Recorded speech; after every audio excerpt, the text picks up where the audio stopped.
后来针对这个珍爱超大的公投，有国外媒体来写专题报道，讲第三天然气接收站的公投一旦过关，台湾半导体产业就危险了。经济部长王美花嘛讲，台积电若是无电，就毋是台积电。讲这个接收站若无起，国内就会来欠电，到时阵就要加烧500万吨的碳来供电。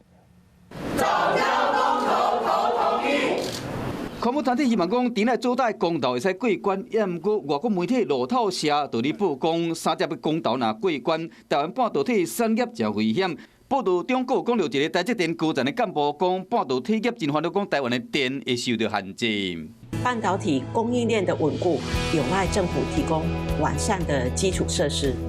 如果台积电没有电，就不再是台积电。经济部上新的宣传影片，将这个台积电甲三十个议题做连结，希望讲由能源的危机推出无动议的票。供电的需求、经济的成长、半导体的扩产，那它的需要的用电是量体是很大的，电力的缺口要怎么处理？在报道中发现到这是一封匿名的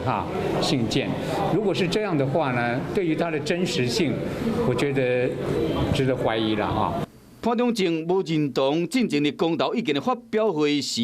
更替前环保署长詹顺贵和詹顺贵认讲是食豆腐的成分较济，故呛农委会注意但个重。我说的感谢是真正的感谢我们对于像这样的一个前后不一的态度，尤其是在环境上面的态度呢，